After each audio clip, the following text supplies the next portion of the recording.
Kami akan baca, dengar, renungkan firman-Mu yang suci kudus. Ya Roh Kudus, berkuasa atas kami, agar firman-Mu dapat kami pahami.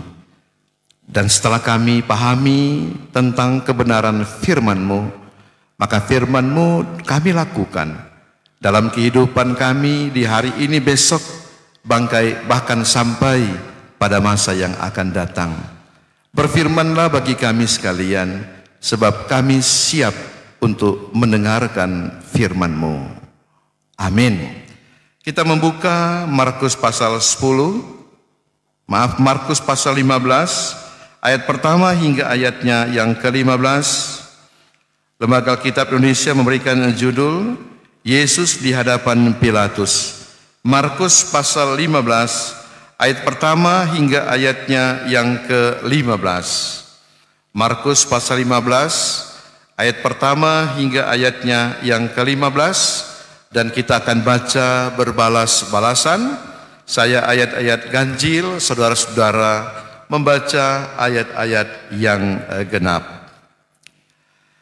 Pagi-pagi benar, imam-imam kepala bersama tua-tua dan ahli-ahli Taurat dan seluruh mahkamah agama sudah bulat mupakatnya. Mereka membelenggu Yesus lalu membawanya dan menyerahkannya kepada Pilatus. Pilatus bertanya kepadanya, "Engkaukah raja orang Yahudi?" Jawab Yesus, "Engkau sendiri mengatakannya." Lalu imam-imam kepala mengajukan banyak tuduhan terhadap dia. Pilatus bertanya pula kepadanya, katanya, "Tidakkah engkau memberi jawab? Lihatlah betapa banyaknya tuduhan mereka terhadap engkau." Tetapi Yesus sama sekali tidak menjawab lagi, sehingga Pilatus merasa heran. Telah menjadi kebiasaan untuk membebaskan satu orang hukuman pada tiap-tiap hari raya itu menurut permintaan orang banyak. Dan pada waktu itu adalah seorang yang bernama Barabas sedang dipenjarakan bersama beberapa orang pemberontak lainnya. Mereka telah melakukan pembunuhan dalam pemberontakan. Maka datanglah orang banyak dan meminta supaya sekarang kebiasaan itu diikuti juga. Pilatus menjawab mereka dan bertanya, "Apakah kamu menghendaki supaya kubebaskan raja orang Yahudi ini?"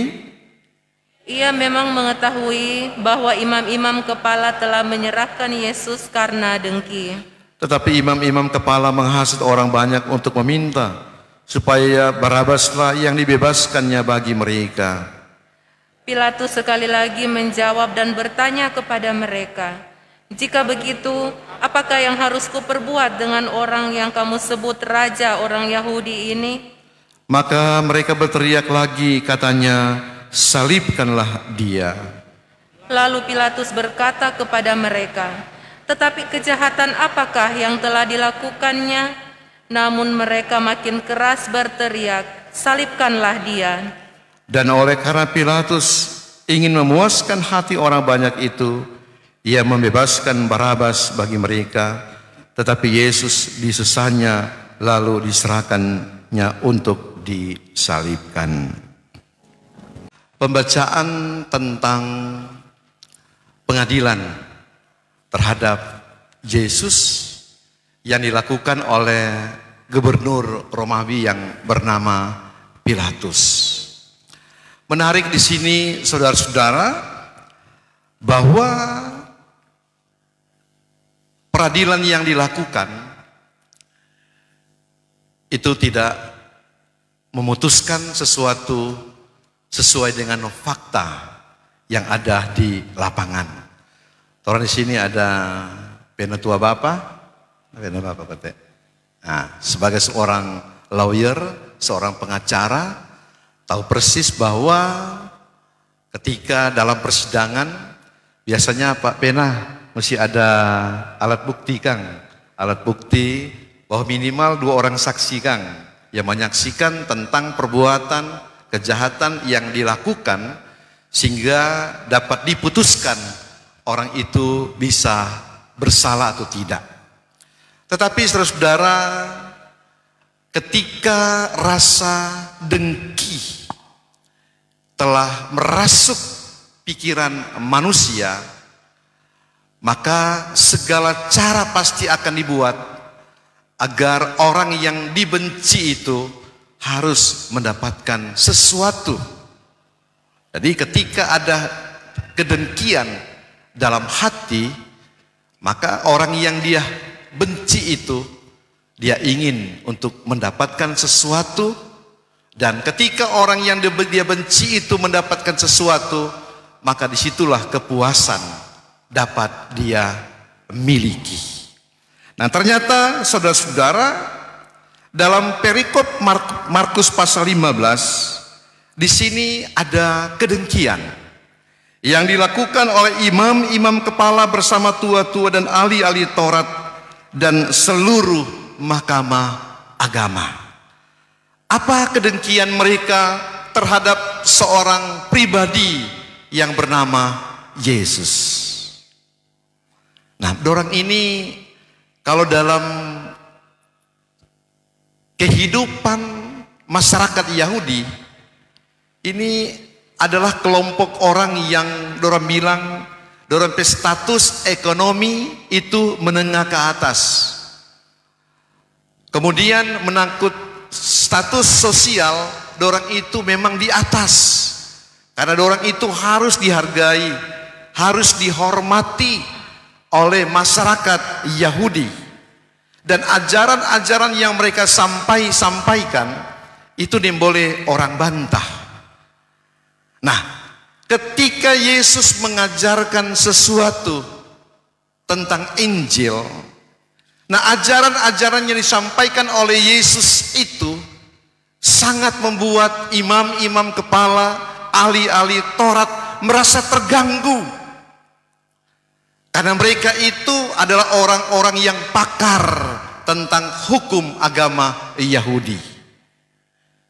Tetapi dalam kepakaran mereka itu hanya jago berteori, tetapi tidak mengaplikasikan, menerjemahkan apa yang mereka dapatkan dalam realitas kehidupan sehari-hari.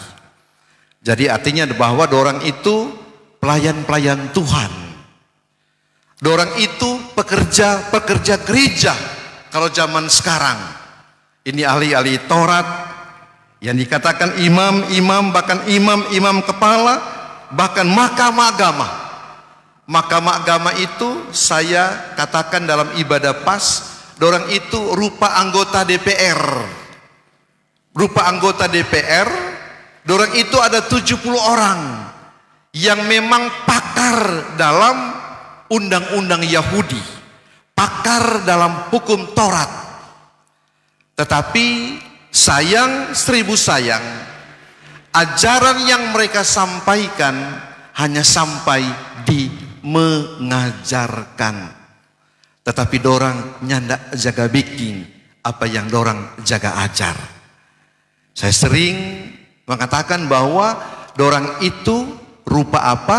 Rupa penunjuk arah lalu lintas. Orang kalau mau pergi mana-mana kan ada di sebelah kiri, ada tertulis situ ke Tomohon, ada tulis situ ke Tondano. Tetapi itu barang itu yang menunjuk arah ke Tomohon, ke Tondano, bagus sekali. Orang tidak akan pernah tersalah jalan kalau mau pergi Tondano, kalau dia lewat dari air Madidi. Dia harus belok kiri menuju ke Tondano. Tetapi saudara-saudara, saya katakan penunjuk arah itu tidak akan pernah pergi di Tondano sampai dia bakarat, sampai dia angin tiup rubuh. Barang itu, penunjuk arah itu nyandak pernah pergi di Tondano tanpa yang dimana dia ada tunjuk akang. Nah, ini satu tantangan bagi orang-orang yang dipercayakan Tuhan untuk melayani Tuhan di gereja, yang melayani Tuhan di rukun-rukun. Karena biasanya kan di rukun-rukun ada juga DP pengurus rukun yang mungkin bergantian pimpin ibadah, membawakan khotbah, memberikan petua, memberikan nasihat, agar supaya orang-orang yang ada di rukun itu mengikuti apa yang dikehendaki oleh Tuhan. Berwaspadalah, hati-hatilah orang sebagai orang-orang yang dipercayakan di rukun, orang-orang yang dipercayakan bekerja di gereja, yang hanya sanggup mampu menyampaikan sesuatu tetapi tidak mengerjakan apa yang disampaikan itu. Nah, yang kedua, kedengkian yang begitu amat mendalam dari imam-imam kepala, ahli-ahli Taurat, mahkamah agama, yaitu apa saudara? Menyangkut identitas Yesus. Yesus katakan bahwa aku adalah Allah. Yesus mengatakan bahwa bait Allah itu bisa runtuh, tetapi bait Allah itu dapat didirikan, dibangun lagi hanya jangka waktu 3 hari. Nah, ketika perkataan Yesus itu mereka dengar, orang bilang ini manusia ini nyadak betul. Dia ini cuma anak Maria, anak Yusuf tukang kayu. Kenapa dia mengatakan bahwa dirinya adalah anak Allah? Dia mengatakan dirinya adalah Allah. Nah, ini membuat hati imam-imam kepala, ahli-ahli Taurat, mahkamah agama bermufakat, bersepakat untuk menjebak Yesus, menjatuhkan Yesus dalam peradilan di pihak negara. Jadi pengadilan yang dilakukan oleh Yesus ada 2. Pengadilan agama dan pengadilan secara dunia. Karena waktu itu Israel atau Yerusalem, penduduk Yerusalem berada di bawah kekaisaran Roma. Nah, oleh sebab itu ketika mereka sidang kepada Yesus melalui mahkamah agama, dorang tidak menjumpai kesalahan Yesus. Nah, dorang bawa Yesus kepada Pilatus. Tetapi saudara-saudara, apa yang terjadi? Pilatus pun tidak menjumpai, tidak menemui bukti-bukti kejahatan, bukti-bukti kesalahan yang dilakukan oleh Tuhan Yesus. Nah, memang jelas saudara, Pilatus juga hebat. Pilatus juga hebat karena apa? Dia tahu bahwa orang ini adalah orang benar. Di hati kecilnya, hati kecil Pilatus, dia sadar, dia paham bahwa orang yang sedang sementara dia adili adalah orang benar, adalah orang yang mengajarkan sesuatu tentang kebenaran, yang hidupnya berada dalam kebenaran. Sehingga Pilatus tidak sanggup mampu untuk memutuskan perkara dengan baik dan benar. Dan pada akhirnya apa saudara? Dia tanya pada orang, kau bagaimana dengan ini? Ada yang bilang begini, oh orang kebiasaan di sini bahwa setiap orang merayakan hari raya orang Yahudi, maka biasanya ada penjahat yang dipenjara, orang boleh bebaskan, menggantikan orang lain yang akan dituntut. Nah, akhirnya dalam cerita Alkitab dikatakan bahwa orang bilang, bebaskan Barabas, bebaskan Barabas, bebaskan Barabas, hukum Yesus. Pilatus tanya, hukum apa yang harus kujatuhkan kepada Yesus? Salibkan dia. Saudara-saudara, kematian yang dilakukan lewat proses penyalipan itu dikategorikan sebagai satu bentuk kematian yang akan dialami oleh seorang penjahat kelas kakap. Seorang penjahat yang memang orang bilang DP kejahatan itu sonya ndak bisa ditolerir. DP kejahatan itu memang sangat luar biasa, sehingga dia harus mati disalib. Jadi biasanya saudara-saudara, kalau ada orang yang hendak dihukum mati, itu dirajam dengan batu, atau orang itu berada di Bukit Tengkorak, di Golgota itu dia bukit Golgota itu, saudara, di situ ada jurang. Jadi biasanya kalau misalnya ada seseorang itu hendak dihukum mati, maka orang itu diikat tangannya. Kemudian orang itu dikasih berdiri di ujung, di tebing. Kemudian algojo tolah orang itu, dan kemudian orang itu jatuh. Ketika orang itu jatuh dan belum mati, maka ada algojo di bawah yang bagian yang batu sampai orang itu mati. Itu hukuman mati yang dilakukan oleh orang-orang yang ada di Yerusalem. Itu artinya orang-orang yang berbuat jahat, yang DP kejahatan itu dong bilang nyanda seperti orang yang dihukum mati di kayu salib. Bayangkan saudara, Yesus diidentikan dengan seorang penjahat yang kejahatannya lebih daripada Barabas. Bebaskan Barabas, salibkan Yesus. Dan pada akhirnya Pilatus mengambil sebuah keputusan, berangkat dari desakan, berangkat dari suara orang banyak. Demokrasi memang terjadi pada waktu itu. Keputusan demokrasi terjadi.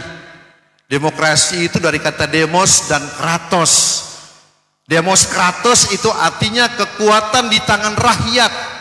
Makanya orang bangsa negara ini kan bangsa negara yang demokrasi. Orang kekuatan itu ada di tangan rakyat. Tetapi ada parlemen, ada presiden yang mengeksekusi, melaksanakan kekuatan yang dimiliki oleh rakyat lewat apa? DPR dan MPR. Jadi MPR dan DPR itu merupakan perwakilan daripada rakyat. Karena orang sistem negara demokrasi, demos kratos adalah kekuatan di tangan rakyat. Tetapi sayang seribu sayang saudara, demokrasi atau keputusan yang dibuat oleh masyarakat pada waktu itu adalah keputusan yang keliru. Keputusan yang keliru juga pernah terjadi dalam zaman perjanjian lama. Ketika anak-anak Yakub kan ada 12 orang. Ketika mereka bermufakat mengambil sebuah keputusan untuk membuat apa dorang saudara ini, Yusuf. 11 kakak adik dorang itu dengki, benci, iri kepada Yusuf. Karena apa? Karena Yusuf adalah anak yang disayangi oleh Yakub. Sehingga dorang merasa iri, dengki, sakit hati, seakan-akan Yakub hanya mencintai Yusuf, satu dari 12 bersaudara. Sehingga pada waktu itu kan Yusuf dorang soisi di mana? Soisi di Parigi. Bayangkan dorang pi baleo, dorang pulang di rumah. Ini Yakub tanya, mana dang itu Yusuf? Kita sudah pernah lihat kemunafikan saudara-saudara. Apa? Siapa kasih yang mau menangis? Kenapa kasih yang DP baju? Apa itu? Kenapa kasih yang ini Yusuf? Itu binatang buas, sorako pada dia. So makan pada dia, kenapa DP pakaian, so penuh dengan darah. Bayangkan saudara-saudara, dorang badusta akang, domba leo akang, Pak Yakub, dombe papa. Dorang bilang itu Yusuf, nate, iya, semati kata dia. Nah, saya mau katakan saudara-saudara, peristiwa Yusuf dan peristiwa Yesus itu peristiwa yang sudah diskenario oleh Tuhan Allah. Skenarionya apa? Lewat Yusuf maka bangsa Israel itu bisa bertumbuh, bisa berkembang di tanah Mesir. Lewat Yusuf maka bangsa Israel itu ada. Karena orang pergi di Mesir 77 orang. Yakub dan anak-anak cucu-cucu pergi di Mesir 77 orang. Selama 430 tahun dorang ada di tanah Mesir, dorang bertumbuh, dorang berkembang, dan pada akhirnya mereka pulang ke negeri asal, yaitu negeri Kanaan, negeri Israel, untuk membangun bangsa yang besar. Lewat peristiwa Yesus ini sudah diskenario oleh Bapa di surga. Bukan cuma sekedar bahwa Pilatus buat kejahatan, tetapi tidak, saudara-saudara. Inilah karya rencana Allah, bahwa dia harus mati di salib sesuai dengan apa yang dinubuatkan para nabi. Para nabi menubuatkan dia tergantung, dia tersalib, dia teraniaya. Jadi sebenarnya peristiwa tentang penyaliban Yesus itu sudah disampaikan oleh para nabi. Nah, untuk itu saudara, ketika orang membaca Markus pasal 15 ayat pertama hingga ayatnya yang ke-15, orang diajak saudara-saudara sesuai dengan tema yang dikatakan pada orang semua, kebenaran meredup demi kepentingan. Jadi kadangkala oleh karena kepentingan, maka kebenaran terkadang itu menjadi sesuatu yang tidak berguna lagi. Ketika ada kedengkian, iri hati, dan benci, saudara-saudara, maka apa yang orang pikirkan itu semua adalah sesuatu yang gelap. Ketika kebencian, iri hati, amarah, dendam menyelimuti hati dan pikiran manusia, maka dia satu hal yang dia inginkan, orang yang dia benci itu harus celaka, orang yang dia benci itu harus mati, orang yang dia benci itu harus dihukum. Walaupun orang yang dibenci itu belum tentu orang itu melakukan kejahatan, belum tentu melakukan kesalahan. Nah, memasuki minggu sengsara yang kelima, saudara-saudara, kita diingatkan ketika ada rasa benci, iri, amarah, dendam, yang orang bilang ketika orang ada penyakit AIDS, tahu tuh AIDS toh? Bukan AIDS yang tuh penyakit kelamin, tetapi AIDS itu amarah, DPI iri, DPD dengki, toh? Amarah, iri, dengki, sombong, dan lain-lain sebagainya. Orang tanggalkan itu, saudara-saudara. Ketika orang merayakan minggu sengsara yang kelima, orang berpikir, aduh Tuhan, makasih banyak Tuhan, Engkau mengalami kesengsaraan, Engkau diludahi, Engkau dicaci, Engkau dimaki, Engkau difitnah, Engkau dibully, Engkau dihoax. Tetapi Engkau terima semuanya itu. Ketika Engkau didakwa oleh imam-imam kepala, Engkau hanya berdiam diri. Ketika Pilatus bertanya, apakah Engkau raja orang Yahudi? Yesus cuma bilang, engkau yang mengatakan, bukan aku. Jadi ini luar biasa, saudara-saudara. Ketika merayakan Minggu Sengsara yang kelima, torang kosongkan torang pe hati dari sesuatu yang diatur oleh iblis. Iblis mengatur. Iblis bilang begini, karena pe mai tua, begini. Tada apa dia. Atau karena pe pai tua, begini. Bagi dia leper atau bagi dia piring pada dia. Jadi ketika torang pe hati ini dibisikkan oleh kuasa-kuasa kegelapan, kuasa iblis, torang tolak itu saudara-saudara. Menguatkan torang pe diri, mampukan torang pe diri, agar Roh Kudus yang bekerja, Roh Kudus yang berkuasa. Sehingga kita sering bilang toh, kalau bangun pagi, lebih bagus orang bilang begini, Tuhan, Roh Kudusmu berkuasa atasku di sepanjang hari ini. Ketika orang undang Roh Kudus itu berkuasa, saudara-saudara, apapun yang orang pikir yang mengarah kepada kejahatan, itu digagalkan oleh Roh Kudus.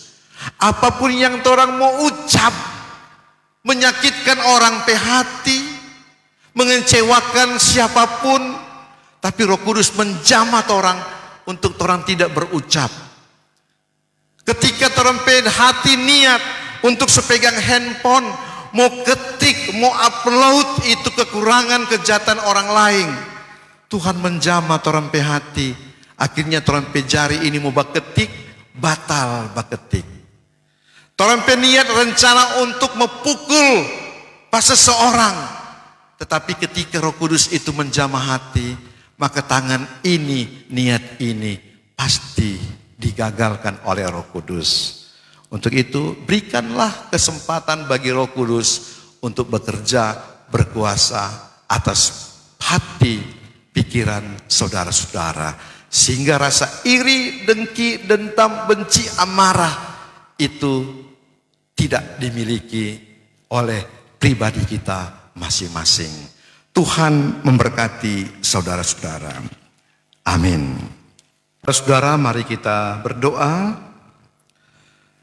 Ketika kami telah mendengarkan sabda kebenaran firman-Mu, ya Roh Kudus bekerja berkuasa atas kami, agar firman-Mu tinggal diam bersama kami, dan kami sesungguhnya bukan saja menjadi pendengar firman yang setia, tetapi lebih daripada itu menjadi pelaku firman yang setia dalam kehidupan kami hari ini, hari besok, bahkan sampai pada masa yang akan datang. Dari tempat ini Bapa, kami mau bersyafaat, kami saling mendoakan satu dengan yang lain. Kami berdoa buat orang-orang yang kami cintai, kami kasihi, yang tidak bersama dengan kami di tempat kediaman kami saat ini, tetapi mereka terpisah dengan kami. Mereka ada di tempat yang lain, di negara yang lain, di daerah yang lain, dimanapun mereka berada saat ini. Kami serahkan kehidupan mereka semua ke dalam tangan-Mu yang penuh kuat kuasa dan kasih. Engkau senantiasa menjaga, memelihara, melindungi, memberkati mereka dimanapun mereka berada saat ini. Bapa dalam surga, kami mau bersyafaat untuk mereka yang sakit. Terima kasih Bapa, untuk minggu ini hanya 2 orang. Dan kami mendambakan, merindukan agar Engkau berkenan untuk memberkati setiap obat yang dimasukkan ke dalam tubuh mereka. Kami rindu Bapa, berkenan Roh Kudus menjamah organ-organ tubuh mereka yang sedang sementara mengalami gangguan fungsi, agar mereka dipulihkan, mereka disembuhkan hanya di dalam nama-Mu. Demikian juga Bapa, mereka yang bersuka cita ketambahan usia 1 tahun, pribadi maupun keluarga. Terima kasih Bapa untuk yang terbaik yang Kau berikan bagi mereka. Biar sukacita ulang tahun hari ini itu akan tetap terulang terjadi pada masa-masa yang akan datang. Sebagai pelayan-pelayan khusus, kami berdoa untuk jemaat yang kami layani dari kolom 1 hingga kolom 28. Kami sebagai diaken Penatua para pendeta dan vikaris.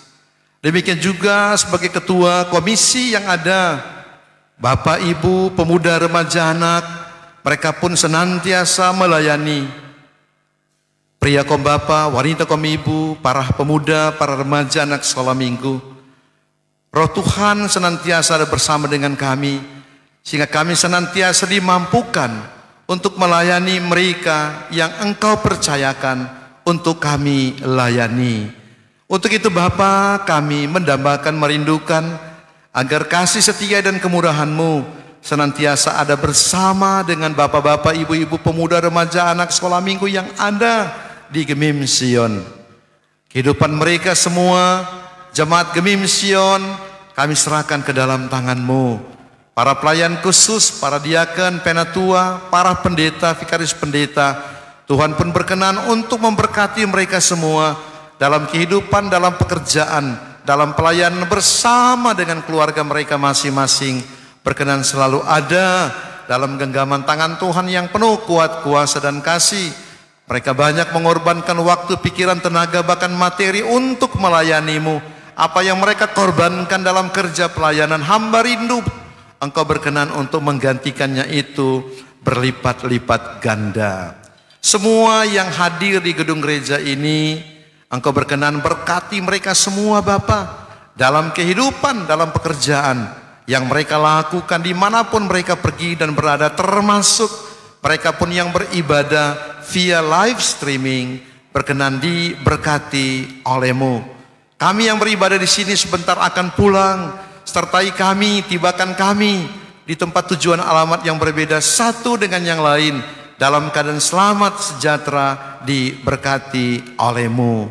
Terima kasih Bapa untuk penyelenggara ibadah hari ini, Kadim 2, Kantoria, pemain musik, kolom pembawa pujian, Panji Yosua, pengatur LCD, pengatur live streaming. Mereka melayani-Mu di ibadah subuh.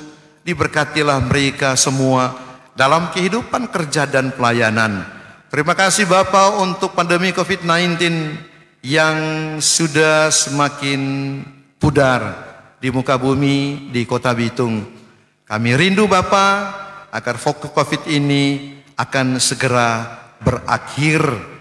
Dan kami juga berdoa untuk pemerintah kami, wali kota, wakil, sekretaris, para camat, lurah, para RT. Tuhan memberkati mereka semua. Pimpinan gereja kami, ada sinodal wilayah dan jemaat, Tuhan berkenan juga memberkati. Terima kasih Bapa, ini doa syukur permohonan kami yang kami persembahkan kepadamu lewat Putra-Mu Kristus Yesus, Tuhan Juru Selamat kekasih jiwa kami yang sudah mengajar kami berdoa Bapa kami, dan saat ini kami ucapkan secara bersama-sama. Bapa kami dalam surga, dikuduskanlah nama-Mu, datanglah kerajaan-Mu, jadilah kehendak-Mu di bumi seperti di surga. Berikanlah kami pada hari ini makanan kami yang secukupnya, dan ampuni akan segala kesalahan kami, seperti kami telah mengampuni orang yang bersalah kepada kami. Jangan bawa kami ke dalam pencobaan, tapi lepaskanlah kami daripada yang jahat. Karena Engkau yang punya kerajaan, kuasa dan kemuliaan sampai selama-lamanya. Amin. Mari kita berdiri.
Pergilah dengan selamat dan terimalah berkat Tuhan.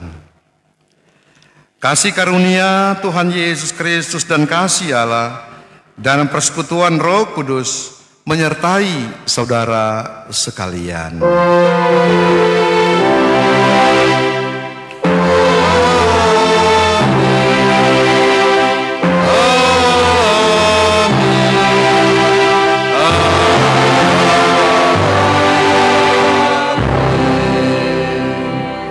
Silakan duduk untuk saat teduh sejenak.